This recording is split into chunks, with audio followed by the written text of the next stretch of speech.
Wow, things in Ukraine have really taken a turn, haven't they? Biden authorizing long-range missile strikes inside Russia. It's a big policy shift, and today we're going to try to figure out what it all means. Our guide for this deep dive is a November 17th article from NPR. It is a pivotal decision. And yeah, everyone's debating whether it's a game changer in the conflict or just a symbolic gesture. Okay, so let's break down this whole game changer debate. Just to refresh everyone's memory, we're talking about those ATACMS missiles, those surface-to-surface weapons. They have a reach of about 190 miles, which means Ukraine can hit targets much deeper into Russia than they could before. Think about it. Ukraine could disrupt Russia's entire war machine. Fuel depots, command centers, airfields, all of a sudden those are all on the table. These are things that could really hamper Russia's ability to effectively wage war. And this is a first, right? The U.S. has been kind of hesitant to allow these kinds of strikes, right? Worried about provoking Russia. Exactly. U.S. policy up until now has been use them only within Ukraine. This authorization really marked a significant shift in their approach. So what changed? Was it just a matter of time? Or did something specific happen to cause this shift? That's a great question, and I think it's likely a combination of factors. But before we get into that, let's talk about those differing opinions on the impact of these missiles. You mean the experts who are saying it's not really a game changer because the number of missiles is limited? And also, Ukraine has already been using drones to hit targets inside Russia. Yeah, and that argument has some validity to it. However, there's also the perspective of individuals like Maxim Svihentsev. He's a Ukrainian soldier and historian. He believes that having access to these missiles earlier could have actually saved lives. What are your initial thoughts on that? What do you think about those two different viewpoints? Well, it makes me think about the precision and power of the ATACMS missiles compared to drones, even if the numbers are limited. Maybe being able to take out like a really crucial bridge or command center at just the right moment could have a ripple effect, an effect that would save lives down the line. It's like a strategic chess move. It's not just about immediate damage, but about disrupting the whole game. That's a great analogy. It highlights the psychological impact, too. Imagine what it would be like for those Russian troops, knowing that their rear areas are suddenly vulnerable. That kind of uncertainty can be a weapon in itself. So it's not just about blowing things up. It's about the psychological pressure, too. Absolutely. And beyond that, think about this. Could earlier access to these missiles have helped Ukraine disrupt a major Russian offensive? Or protected a vital supply route? We need to think beyond just the numbers. We need to consider all the strategic possibilities. Yeah, it seems like there's a lot more to unpack here than just whether it's a game changer or not. Exactly. It's about understanding those ripple effects. And speaking of ripple effects, let's look at a specific region that's become a real focal point in all of this. Kursk. Remember, this is the Russian region that borders Ukraine. It's where Ukraine made that surprising incursion back in August. Oh, yeah, Kursk. And didn't Russia end up bringing in like 10,000 North Korean troops to try to secure the area after that? That was a pretty wild development. It was, and it raises a lot of questions. Why is North Korean troops? Are they just there to make up for Russia's losses? Or is there something more going on? Is there a deeper strategic play at work here? This is where things get really interesting. Okay, so we've got Kursk. It's already a tense region because of that Ukrainian incursion. And now on top of that, it's also the area that the U.S. is saying is fair game for those long-range missiles. Yeah. It seems like they're pouring gasoline on a fire. It definitely raises the stakes. But it also leads us to another crucial question. Why is this happening now?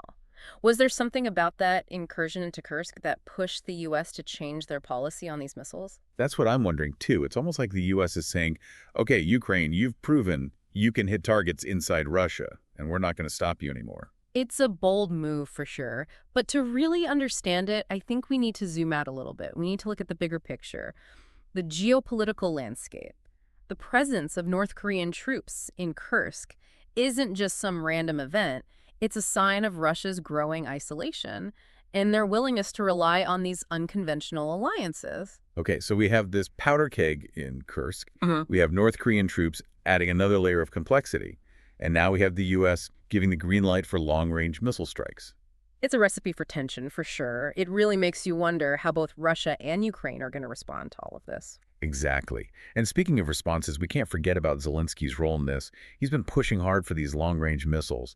And then there's that cryptic comment he made. Something about missiles speaking for themselves instead of making announcements. What do you make of that? I think Zelensky's being pretty careful about what he reveals. Maybe he's got some specific targets in mind and wants to keep Russia guessing, And that comment about missiles speaking for themselves.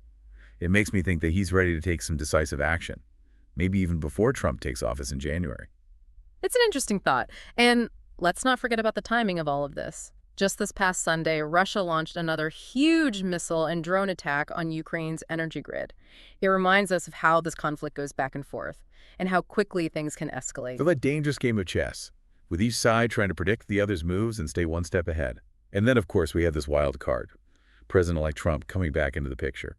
His history with Ukraine and Russia has been, well, unpredictable. The Trump factor definitely adds another layer of uncertainty. He's criticized U.S. aid to Ukraine in the past, so it's anyone's guess how he'll approach this whole situation once he's back in the Oval Office. So we have a lot to think about here. The potential impact of these long-range missiles, the tense situation in Kursk with those North Korean troops, Zelensky's maneuvering, and the looming presence of the Trump factor.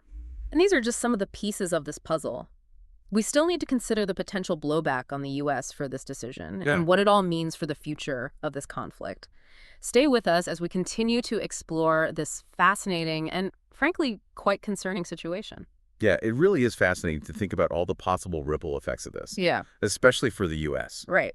They're taking a big risk supplying these missiles. But before we get into that, let's take a step back for a second. Why was the U.S. so hesitant to give Ukraine those ATACMS missiles in the first place? Well, imagine you're trying to walk a tightrope. On one side, you want to help Ukraine defend themselves. But on the other side, you're worried about provoking Russia. You don't want to start a full-blown war with Russia or even NATO. And providing those long-range missiles that can hit targets deep inside Russia, that was seen as like going too far, like stepping too far over that line. Yeah, that whole fear of Putin overreacting and things spiraling out of control, it's been a constant worry, hasn't it? Absolutely. The U.S. was really concerned that Putin would see it as a direct attack and then retaliate in a way that could make the whole conflict much, much worse. And there's always that element of unpredictability in war. When you introduce new weapons systems, there's always a certain level of risk. You can't fully control how they'll be used or what the consequences might be. So if it was so risky, why the sudden change of heart? Did something specific happen that made them decide to do it now? It's probably a bunch of different things. I mean, the situation in Ukraine is changing all the time. Yeah. And maybe those recent events forced the U.S. to rethink their position, Like take that August incursion into Kursk, for example. It showed that Ukraine could actually strike inside Russia, even without those long-range missiles. Oh, that's true. Maybe that made the U.S. feel more confident that Ukraine would use those ATACMS missiles responsibly, strategically, and not just fire them off randomly. Yeah, that's definitely possible. And maybe seeing how Russia reacted to that incursion, maybe that convinced the U.S. that the risk of things getting out of control wasn't as high as they thought it was. So it's like the U.S. was testing the waters a bit, and Putin didn't react as strongly as they expected. That's one way to think about it. Now let's imagine for a second. Let's imagine that these ATACMS missiles really do live up to the hype. What might that look like? How would it actually change things on the ground? Yeah. How could they really change the course of the war? Well, one of the key things to understand about Russia's strategy in this war is that they rely a lot on logistics. They need to move troops and supplies and equipment over really long distances. And those ATACMS missiles could disrupt that whole system. So imagine Ukraine takes out a bridge or a railway line deep inside Russia, and suddenly all those supply convoys are stuck. Or they have to take much longer routes that are more vulnerable to attack. Exactly. It would throw a wrench in their whole operation, and that would affect everything. Their ability to attack, their ability to resupply their troops, even their morale would take a hit. Right, because imagine you're a Russian soldier. You're hundreds of miles from home, and suddenly you're not getting supplies. Food's running low, ammo's scarce, and you're worried about missiles all the time. It would be demoralizing for sure. It creates all this uncertainty and doubt, and those can be incredibly powerful weapons in war. And we haven't even talked about the possibility of using those missiles to take out important military targets. Like airfields and ammo dumps and command centers. If they take out those targets, it would seriously damage Russia's ability to fight. Exactly. And we can't forget about the impact this could have on Putin himself.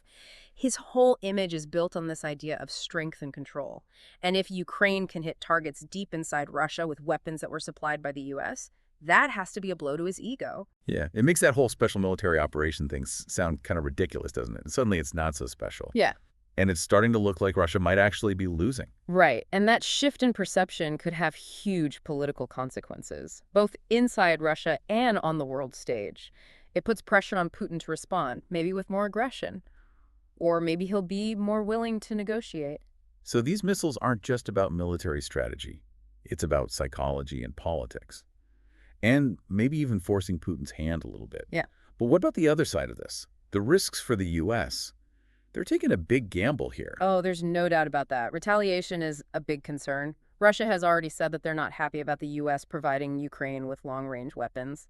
So they might feel like they have to respond, even if it's not a direct military strike. Like maybe those cyber attacks we hear so much about. Or maybe they'll try to stir up trouble in other parts of the world. Yeah, those are definitely possibilities. Russia has a history of using what we call asymmetric warfare. Basically, that means hitting back in ways that avoid a direct confrontation, but still cause a lot of damage. So even if they don't send tanks across borders, Yeah. they could still make things very difficult for the U.S. Exactly. And then there's the risk that this could make the conflict bigger. Other countries might decide to send even more powerful weapons to Ukraine, and that could end up dragging NATO into the fight. It's like a giant chessboard. And every move could have all these unintended consequences. That's a great way to put it. This decision by the U.S. could change the whole geopolitical landscape in ways we can't even imagine right now. And to make things even more interesting, we have Trump coming back into the White House in January. Who knows what he'll do? Yeah, his past statements about Ukraine and Russia have been, well, let's just say they've been unconventional. So his return to the White House adds another layer of uncertainty to all of this. It's like we're at a crossroads with so many different paths ahead of us. And it's hard to know which path will lead to peace and which path will lead to more conflict. So we want to hear from you, listener. What do you think? Do you think the U.S. made the right call? What do you think will happen next?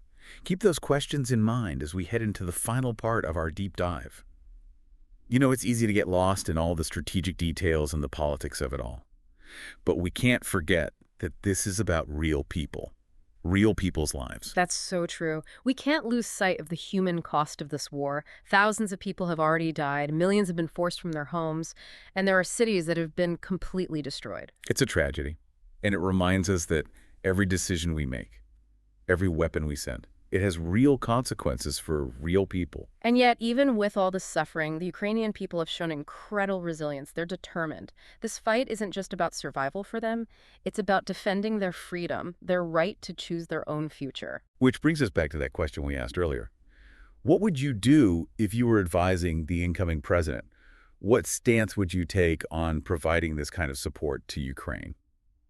It's a really tough question. It is. There are strong arguments on both sides. Some people might say that giving Ukraine more weapons will just prolong the fighting and increase the risk of a bigger war. Right, like we're just adding fuel to the fire. But on the other hand, if the U.S. doesn't help Ukraine, wouldn't that just encourage Russia?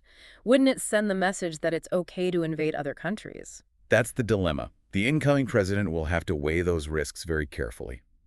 But I think we need to remember that this isn't just about Ukraine. It's about setting an example for the whole world. How do we respond when a country is attacked? How do we uphold international law? It's a global issue then, not just a regional one. And it's about standing up for democracy and self-determination. Exactly. What happens in this conflict? It will have consequences for the whole world, for global security, for the rules-based international order. The decisions we make today will shape the world for years to come. So as we wrap up this deep dive, we want to leave you with a few things to think about. What role do you think the U.S. should play in this conflict? What should we consider when we're making decisions about military aid, about intervention? And maybe even more importantly, what kind of world do we want to build after this war is over? These are questions we need to think about carefully. We need to talk about them openly. There are no easy answers, but the stakes are high. And that's what makes these deep dives so important. We need to grapple with these complex issues. We need to understand different perspectives and try to make sense of a world that's constantly changing. Thanks for joining us today. Keep asking questions, keep exploring, keep learning.